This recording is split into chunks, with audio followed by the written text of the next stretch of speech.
Next है, शरीर से जब तक बिल्कुल लाचारी न हो तब तक गांधी को ये बात बिल्कुल पसंद नहीं थी कि महात्मा या बूढ़े होने के कारण उनको अपने हिस्से का दैनिक शारीरिक श्रम न करना पड़े। उनमें हर प्रकार का काम करने की अद्भुत क्षमता और शक्ति थी। वह थकान का नाम भी नहीं जानते थे। दक्षिण अफ्रीका में बोर युद्ध के दौरान उन्होंने घायलों को स्ट्रेक्चर पर लादकर एक एक दिन में 25-25 मील तक ढोया था। वह मीलों पैदल चल सकते थे। दक्षिण अफ्रीका में जब वे टॉलस्टॉय बाड़ी में रहते थे, तब पास के शहर में कोई काम होने पर दिन में अक्सर 42 मील तक 42 मील तक पैदल चलते थे। इसके लिए वे घर में बना हुआ कुछ नाश्ता साथ लेकर सुबह 2 बजे से ही निकल पड़ते थे। शहर में खरीदारी करते और शाम होते होते वापस फार्म पर लौट आते थे। उनके अन्य साथी भी उनके इस उदाहरण का खुशी खुशी अनुकरण करते थे। एक बार किसी तालाब की भराई का काम चल रहा था जिसमें गांधी के साथी लगे हुए थे। एक सुबह काम खत्म करके वे लोग फावड़े, कुदाल, टोकरियां लिए जब वापस लौटे तो देखते हैं कि गांधी ने उनके लिए तश्तरियों में नाश्ते के लिए फल आदि तैयार करके रखे हैं। एक साथी ने पूछा, आपने हम लोगों के लिए सब कष्ट क्यों किया? क्या ये उचित है कि हम आपसे सेवा कराएं? गांधी ने मुस्कुराकर उत्तर दिया, क्यों नहीं, मैं जानता था कि तुम लोग थके मांदे लौटोगे। तुम्हारा नाश्ता तैयार करने के लिए मेरे पास खाली समय था। दक्षिण अफ्रीका में रहने वाले भारतीयों के जाने माने नेता के रूप में गांधी भारतीय प्रवासियों की मांगों को ब्रिटिश सरकार के सामने रखने के लिए एक बार लंदन गए।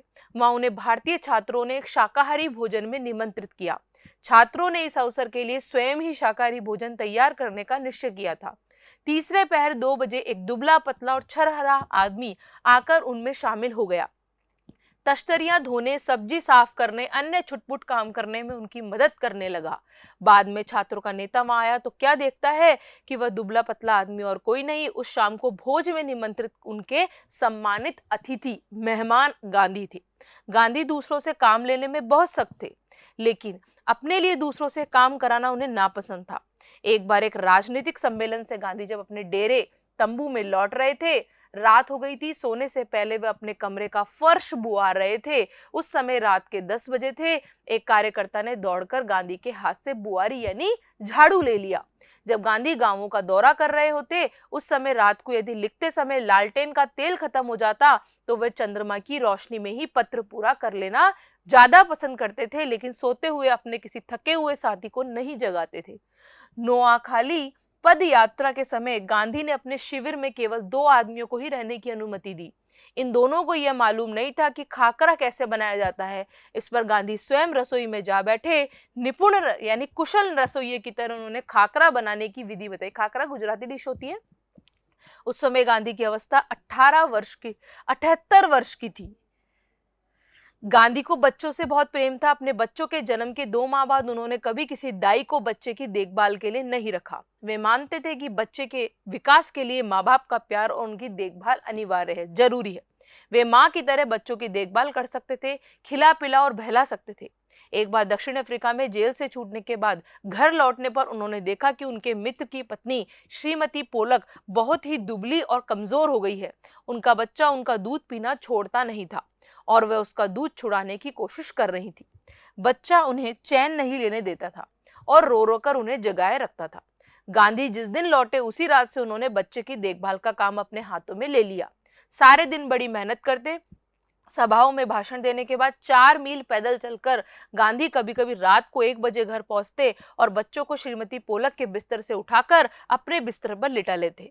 वह चारपाई के पास एक बर्तन में पानी रख लेते ताकि यदि बच्चे को प्यास लगे तो उसे पिला दे, लेकिन इसकी जरूरत ही नहीं पड़ती। बच्चा कभी नहीं रोता और उनकी चारपाई में रात में आराम से सोता रहता। एक पखवाड़े तक माँ से अलग सुलाने के बाद बच्चे ने माँ का दूध छोड़ दिया। गांधी अपने बच्चों का पखवाड़ा यानी एक टाइम के बाद गांधी अपने से बड़ों का बड़ा आदर करते थे। दक्षिण अफ्रीका में गोखले गांधी के साथ ठहरे थे। उस समय गांधी ने अपने दुपट्टे पर इस्त्री यानी प्रेस की। वह उनका बिस्तर ठीक करते, उनके भोजन परोसते, उनके पैर दबाने को भी तैयार रहते थे। गोखले बहुत मना करते थे, लेकिन गांधी नहीं मानते थे। महात्मा कहलाने से बहुत पहले एक बार दक्षिण अफ्रीका से भारत आने पर गांधी कांग्रेस के अधिवेशन में गए। वहां उन्होंने गंदे पाखाने साफ किए, वॉशरूम्स। बाद में उन्होंने एक बड़े कांग्रेसी नेता से पूछा, मैं आपकी क्या सेवा कर सकता हूँ? नेता ने कहा, मेरे पास बहुत से पत्र इकट्ठे हो गए हैं जिनका जवाब देना है। मेरे पास कोई कारकुन नहीं है, यानी नौकर नहीं है इस काम करने के लिए, जिसे ये काम दे दूं। क्या तुम यह काम करने को तैयार हो? गांधी ने कहा, जरूर, मैं ऐसा कोई भी काम करने को तैयार हूं जो मेरी सामर्थ्य यानी क्षमता से बाहर ना हो। ये काम उन्होंने थोड़े ही समय में समाप्त कर डाला और इसके बाद उन्होंने उस नेता की कमीज के बटन आदि लगाने और उनके अन्य सेवा का काम खुशी से किया। जब कभी आश्रम में किसी सहायक को रखने की आवश्यकता होती, तब गांधी किसी हरिजन को रखने का आग्रह करते। उनका कहना था, नौकरों में हमें वेतनभोगी, आज इस शब्दों का प्रयोग असंवैधानिक माना जाता है। समाज के व्यर्थ यथार्थ प्रतिबिंब के लिए लेखक कई बार इस शब्दों का प्रयोग साहित्य में करते हैं, किंतु इसे व्यवहार में रहना चाहिए। यहाँ पे हरिजन शब्द के लिए बोला गया है कि हरिजन शब्द ऐसा शब्द है जिससे सांप्रदायिक दंगे भड़क सकते हैं। तो यहाँ पे सिर्फ लेसन को समझाने के लिए लिखा गया है कि मजदूर नहीं, अपने भाई के समान मानना चाहिए। इसमें कुछ कठिनाई हो सकती है, कुछ चोरियां हो सकती है, फिर भी हमारी कोशिश सर्वथा निष्फल नहीं जाएगी। उन्हें मालूम ही नहीं था कि किसी को नौकर की भांति कैसे रखें। एक बार भारत की जेल में उन्होंने कई साथी कैदियों को अपनी सेवा टहल का काम सौंप दिया। एक आदमी उनके फल धोता काटता, दूसरा बकरियों को धोता, तीसरा उनके निजी नौकर की तरह काम करता और चौथा उनके पाखाने की सफाई करता। पाखाने यानी किचन। एक ब्राह्मण कैदी उनके बर्तन धोता और दो गोरे यूरोपियन प्रतिदिन उनकी चारपाई बाहर निकालते थे। गांधी ने देखा कि इंग्लैंड में ऊंचे घरानों में घरेलू नौकरों को परिवार का आदमी माना जाता था। एक बार एक अंग्रेज के घर से विदा लेते समय उन्हें यह देखकर खुशी हुई कि घरेलू नौकरों का उनसे परिचय नौकरों की तरह नहीं बल्कि परिवार के सदस्य के समान कराया गया। एक बार एक भारतीय सज्जन के यहाँ काफी दिनों तक ठहरने के बाद गांधी जब चलने लगे, तब उस घर के नौकरों से उन्होंने विदा ली और कहा, मैं कभी किसी को अपना नौकर नहीं समझता, उसे भाई या बहन ही माना है और आप लोगों को भी मैं अपना भाई समझता हूँ। आपने मेरी जो सेवा की उसका प्रतिदान, उसका ऋण देने का सामर्थ्य मुझ में नहीं है, लेकिन ईश्वर आपको इसका पूरा फल दे। इस तरह से हमारा लेसन कंप्लीट होता है। इसके क्वेश्चन आंसर देख लेते हैं। फर्स्ट क्वेश्चन है, आश्रम में कॉलेज के छात्रों से गांधी जी ने कौन सा काम करवाया था और क्यों? आश्रम में कॉलेज के जो कॉलेज के छात्र थे उनसे गेहूं बीनने का काम करवाया था, क्योंकि उन लोगों को अपने अंग्रेजी बोलने पे बहुत घमंड था, इसलिए वो उनसे सेवा करवाना चाहते थे। सेकंड है, आश्रम में गांधी कई ऐसे काम करते थे जिन्हें आमतौर पर नौकर चाकर करते हैं। पाठ से 3 ऐसे प्रसंगों को अपने शब्दों में लिखो जो इस बात का प्रमाण हो। तो फर्स्ट प्रमाण यह है कि वो खुद ही आटा पीसते थे आश्रम के सदस्यों के लिए। जब एक बार आटा कम पड़ गया तो गांधी जी ने खुद आटा पीसा। साथ ही सेकंड पॉइंट है कि वो आश्रम के बाहर कुएं से जल खींचने का भी काम खुद ही करते थे, किसी और से नहीं करवाते थे। और जो नवागत मेहमान जो आते थे उनके बिस्तरों को सही करने का काम भी वही करते थे।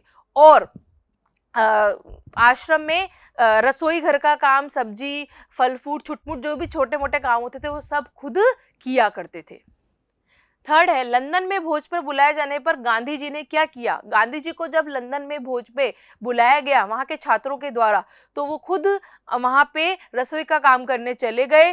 वहां सब्जियां काटी, तश्तरियां धोई, फल फ्रूट काटे और छुटमुट सारे काम करने लगे। नेक्स्ट है, गांधी जी ने श्रीमती पोलक के बच्चे का दूध कैसे छुड़वाया? जब श्रीमती पोलक का बच्चा उसकी माँ का दूध नहीं छोड़ता था, तो गांधी जी ने इस चीज को देखा और थोड़े समय के लिए उसे अपने पास सुलाया और अपने पास ही ऐसा बर्तन, रात में ऐसा बर्तन रखते थे जिससे रात को उसको पानी पिला दें ताकि बच्चा आराम से सो सके। एक पखवाड़े तक उसकी माँ से अलग रहने के बाद उस बच्चे का दूध छूट गया। नेक्स्ट है फिफ्थ, आश्रम में काम करने या करवाने का कौन सा तरीका गांधी जी अपनाते थे? इस पाठ का पढ़। आश्रम में काम करने या करवाने का वह तरीका अपनाते थे कि वो खुद उस काम में लग जाते थे ताकि सामने वाला इस चीज को देख करके सम्मान पूर्वक खुद भी काम करने लगे और काम करते वक्त वो उसको बताते थे कि इस तरह से काम करना चाहिए। नेक्स्ट है, गांधी जी इतना पैदल क्यों चलते थे? पैदल चलने के क्या लाभ हैं? गांधी जी शारीरिक व्यायाम को बहुत ज्यादा महत्व देते थे, शारीरिक श्रम करते थे। कई मील दूर चलने के बाद वो थकते नहीं थे, इससे उनके शरीर में ऊर्जा और स्फूर्ति और शक्ति आती थी। इस तरह से साहसिक काम, अद्भुत क्षमता वाले काम वो किया करते थे। इससे उनका शारीरिक व्यायाम हो जाता था और उनकी सेहत भी सही रहती थी, स्वस्थ रहती थी। इस तरह से हमें यही क्वेश्चन आंसर करने हैं। इतने क्वेश्चन आंसर कंप्लीट हो गए हैं हमारे। ठीक है, तो आज का ये चैप्टर यहीं खत्म होता है। Thank you.